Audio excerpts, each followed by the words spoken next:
Welcome to the Local Marketing Source Weekly Update, brought to you by localmarketingsource.com. This week's Local Marketing Update is brought to you by Scott Gallagher.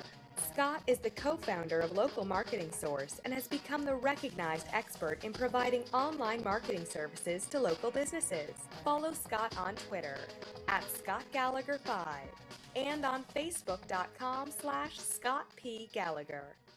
Hey, well, good afternoon, everyone. Scott Gallagher here with Local Marketing Source, bringing your weekly local marketing industry update. Now, next week's LMS Member Call is going to be Wednesday. That's September 3rd at 4 p.m. Eastern. And don't forget to subscribe to our weekly podcast on iTunes, as well as subscribe to our public YouTube channel. Now, this week, we've got three different things to talk about. It's a good education day today. We're talking about return on investment and value is a very important word for business owners. And so we're going to discuss on how to prove the value or prove the return on investment of search engine optimization without having to get into a whole bunch of data. Now, with that, I figured it was a good discussion to introduce the term. You're going to see a lot of buzzwords going around the SEO community of closed loop marketing. Well, closed loop marketing really is just yet another term, in my opinion, that is becoming overzealous on the actual application of marketing for search engine optimization. And then finally, discussing call to actions and consumer activity on mobile devices versus desktop devices for local businesses. So on that note, if you haven't been into the Facebook group lately, definitely get in. There's been a lot of activity among LMS members. We've been very active and busy in there. Just one last housekeeping item as well. I think it is the first week of October 4th.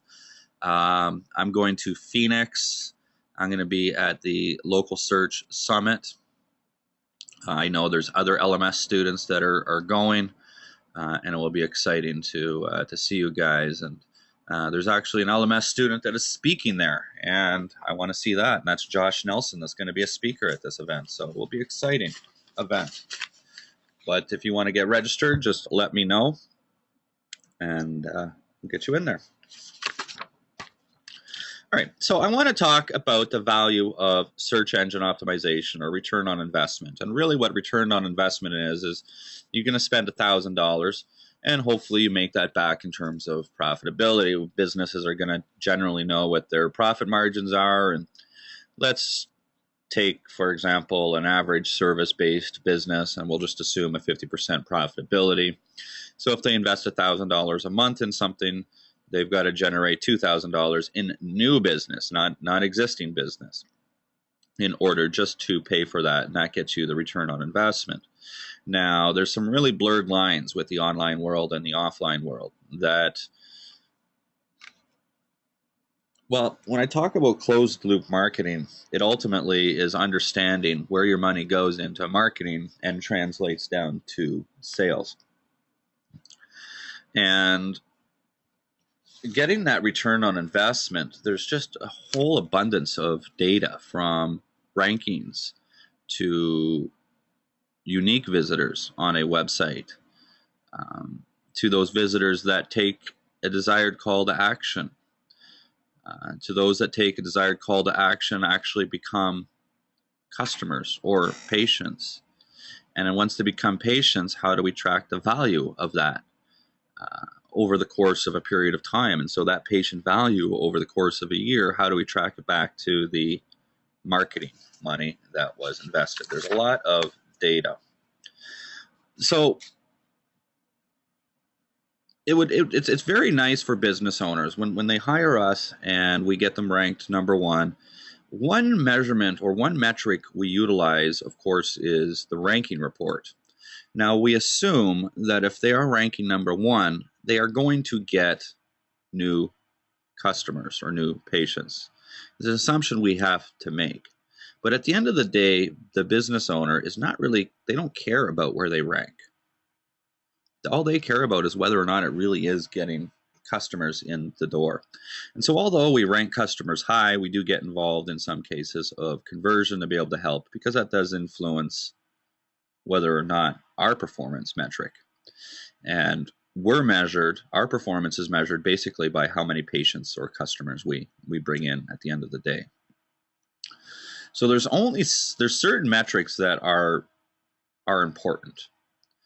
And a metric that's important, for example, is understanding customer value. You've got to make some assumptions. And when budgeting in accounting or finance, there's always assumptions that we make.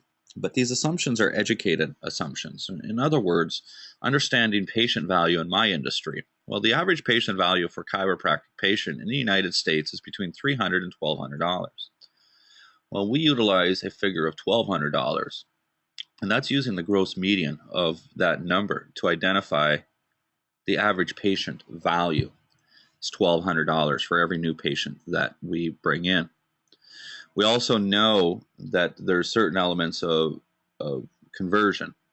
For example, we know that 97% of consumers, almost 100% of consumers, one way or another, will utilize the internet to find a local business. So let's assume that the total population utilizes that. Well, we know that 80% of individuals will utilize a major search engine, and Google has 80% of that traffic.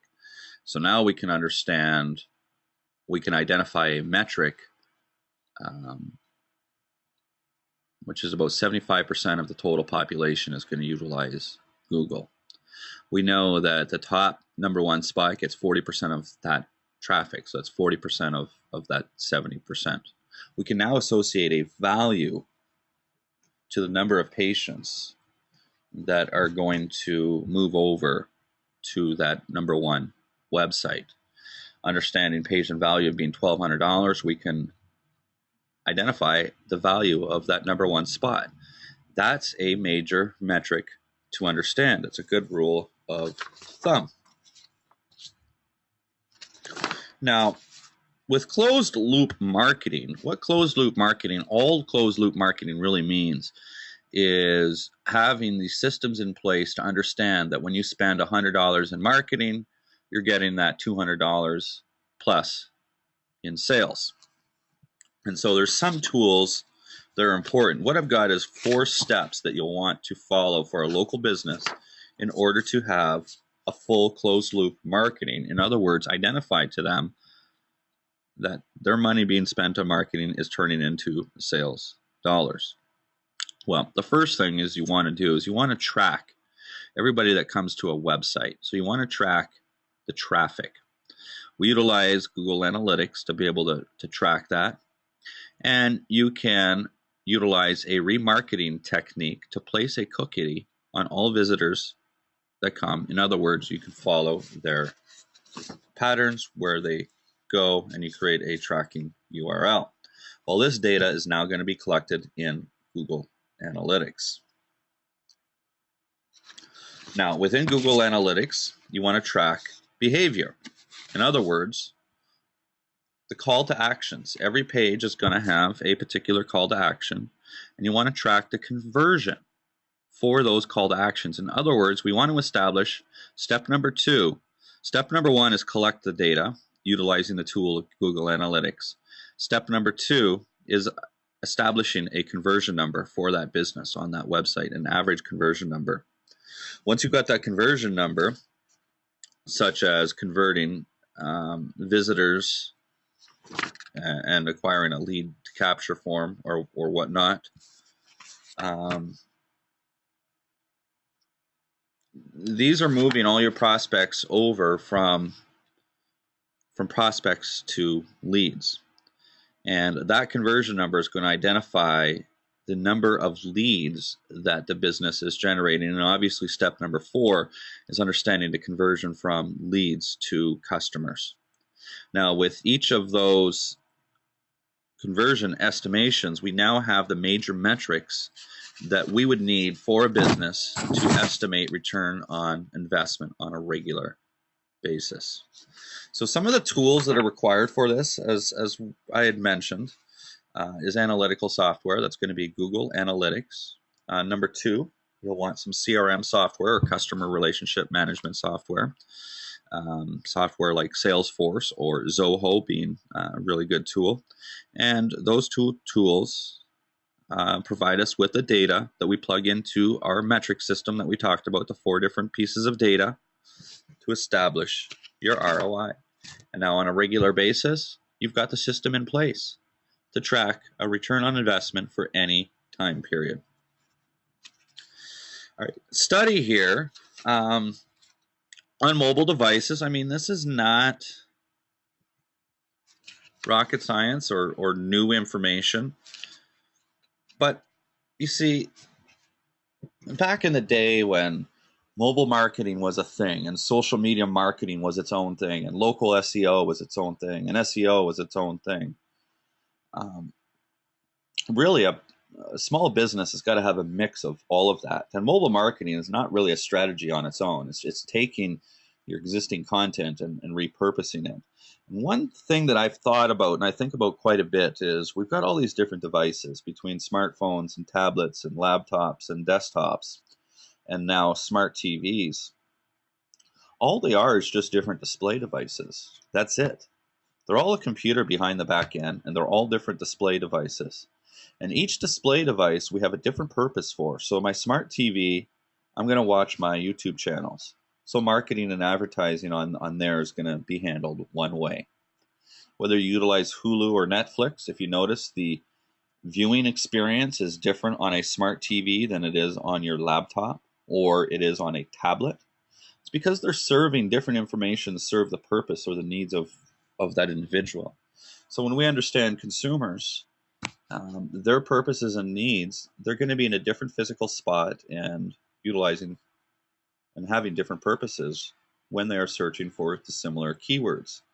So a keyword, for example, chiropractor and carry, when I'm on my desktop, the study has identified that the majority of consumers are not looking to make call to actions to close the deal, but more so gain education into that practice or education into the local ecosystem. When they pull up a mobile device, their propensity to actually make a phone call is significantly higher. So a call to action on a mobile device for a local phone or local business should be much more prominent to click the call than the call to action to make a phone call on a website. Well, this is just study and data that's overwhelming, that is just confirming different aspects that we have been talking about for quite some time. In other words, these different devices are not a strategy on its own. It's a strategy to display the information for the intended user.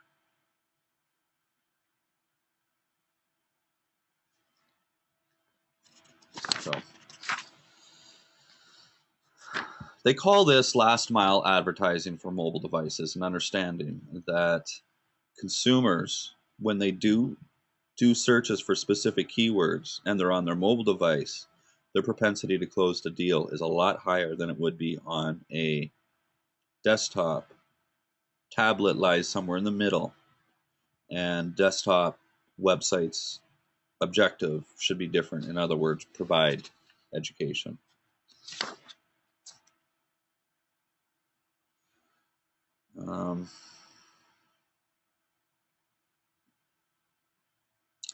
Just an interesting statistic that came out of this study, though, that with mobile apps, a lot of things are really changing. A lot of businesses are jumping on the bandwagon for mobile apps. However, the study is identifying, when considering a mobile presence, local advertisers, they should really take note that consumers' preference for mobile websites over mobile apps is 7 to 10. In other words, 70% of consumers prefer to utilize mobile websites than they do mobile apps. So you've got to identify where you're going to be driving the majority of your mobile traffic to. But it definitely identifies the importance of having mobile-friendly websites for local businesses. All right, so that comes to the conclusion of this week's update. We got through this one fairly quickly this week. I'm just going to go ahead and take 30 seconds, and I will come back and answer any questions you might have.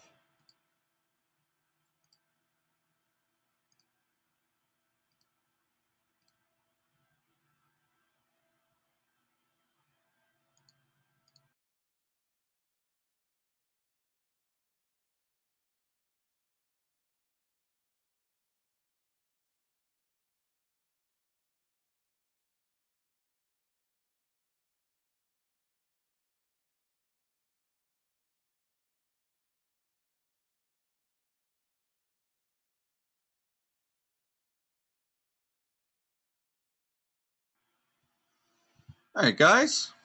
So I don't see anybody that's got some hands up. I'd like to see the attendance. It was I only had 2 people when I started the call, and now it's pretty full. That's good. A lot of people came on in like the first 5 minutes.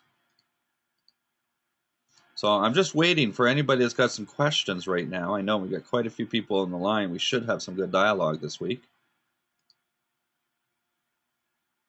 But nobody's typing anything in. Anybody that's on the line going to the local search summit in Phoenix, Arizona? Curlin's looking here.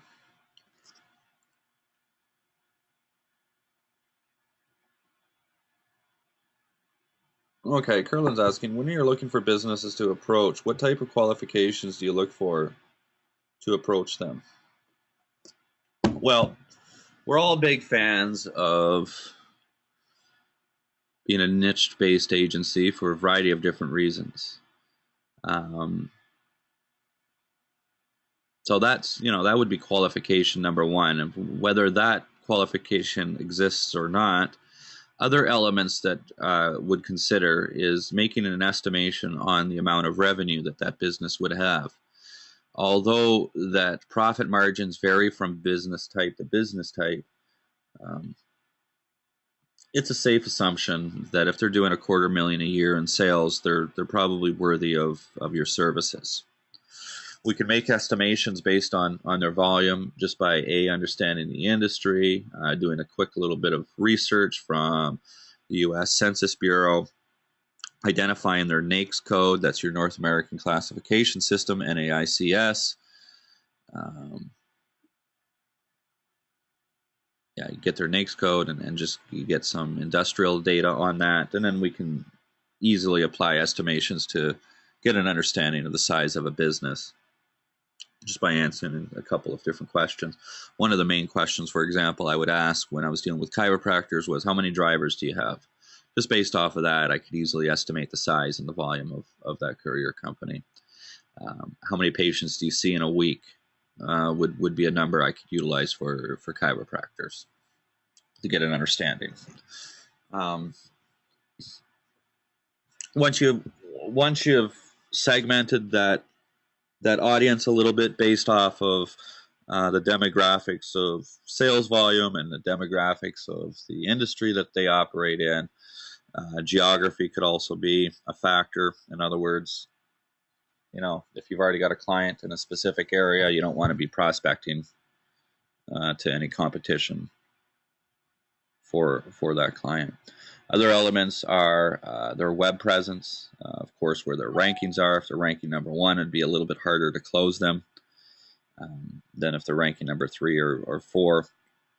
They're understanding their web presence. The more opportunities you can uncover, the greater of a solution that you can present. So I hope that those are different elements that you've heard what you would consider. George is asking, can you comment on this? I received feedback from other LMSers. Here is the update on my Penguin disavow issue. The prospect was hammered with Penguin, and they have gone through the disavow process. And that was completed 90 days ago. Since then, they've had no movement forward. They are debating between 2 options. Number 1, engage me to help them with SEO and inbound marketing, and hope that the following best practices will get them back on track. They are worried about this, and it seems like that they have done everything Google has asked, and yet They are not seeing any progress. They blog and post regularly. They wonder whether this is Google's way of motivating them to do AdWords. Option number 2, create a brand new website and URL, though the company would stay the same, and see if they can repurpose their pages on the new site, but by having a blank slate and starting over to get rid of the penalty overhang. Does anyone have time to comment on these 2 options? Well, I do, George.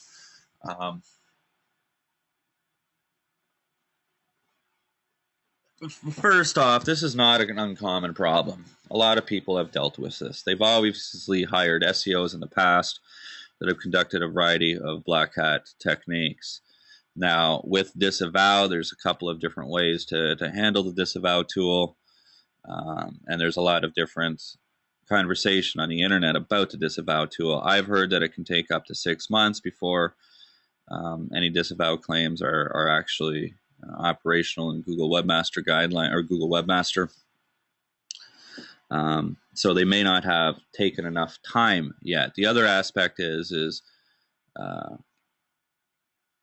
Google doesn't have to disavow anything that they want, but the tool is pretty powerful, and it has proven to disavow. Anytime that I've utilized it, I've just gone ahead and disavowed complete root directories of a full domain name and just completely disavowed that. Now, another strategy with disavow is understand that the Penguin update looks at a lot of different metrics, and they look at ratios. And if you've got, for example, 15% of all your inbound links have the same anchor text, well, that's a problem. It's not a problem. Those links aren't a problem. It's the ratio that you've got 15% of your inbound links with the same anchor text. That's not natural occurrence. In other words, Google can tell that you've manipulated the internet to satisfy their needs because they know that they wanted inbound links that had anchor text as opposed to just a link. Now, another strategy is by creating quality content and having natural organic distribution, you're going to influence those ratios. And over time, the search engines are going to see an improvement in those ratios, and you're going to get much closer to where you should be. When you start to consider the fact that when you're creating this new content, and content is very important on the internet, also freshness is also very, very important on the internet. The weight of new content is significantly higher, and that's going to reduce those ratios a lot quicker. That seems to be my preferred strategy of handling websites that have had any problems, is don't go and try to worry too much about fixing the problems you made and having links removed. And it could be very, very time consuming. And I feel and believe that you are better off by focusing on just doing things right moving forward, as opposed to having to go and clean up a mess. It's almost... Some people have suggested that by doing this strategy, you're admitting guilt to Google. You're basically admitting, yeah, I lied, I cheated, and I broke the system. What happens to criminals and when they run into problems with the law? They're not trusted as much moving forward. Their sentences are much more harsh moving forward. There's no reason why Google would not impose a similar strategy for people that have admitted guilt to violating the terms and conditions. Just focus on creating better quality content. As far as option number 2 and starting over fresh, yeah, of course, it's an option, but it's not one that makes any sense. And that's definitely not what the search engines want you to do. And then you're dealing with authority. And then you're going to have, you may have a new domain name and a new website, but then, how are you going to handle all of these different citations that have been acquired? And it's a mess. I really don't recommend that at all. And the search engines absolutely do not want you to do that. So basically that strategy there is further propagating black hat. And you're gonna get hurt in the long run. So I would highly advise against option number 2 for your client. Fortunately, option number 1 is engaging with you.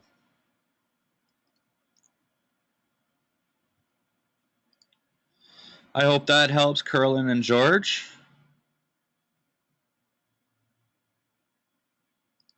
Oh, my pleasure, my friend. So if there's any more questions, I will go ahead and end this call. Oh, we got something here. Curlin saying, are you saying not to disavow and just start making more content and better anchor text, more diversity? That's pretty much exactly what I'm saying, Curlin. Unless you go in and you see some blatant link networks, go ahead and disavow the entire URL, or so the entire domain name, not specific pages. Just it's not that difficult to find. And when you see a list of all your links, just pull it over to Excel and do some different sorting, and you could really identify the domain names that would be hurting you pretty quickly. So I am saying disavow, just it's not really your focus.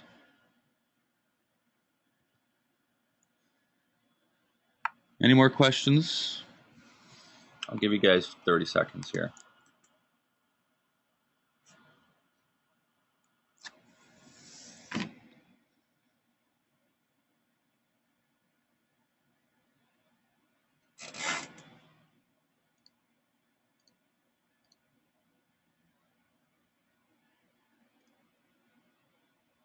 All right, well, that's it, guys. You guys have yourself a great day. I will talk to you later. All right, bye for now.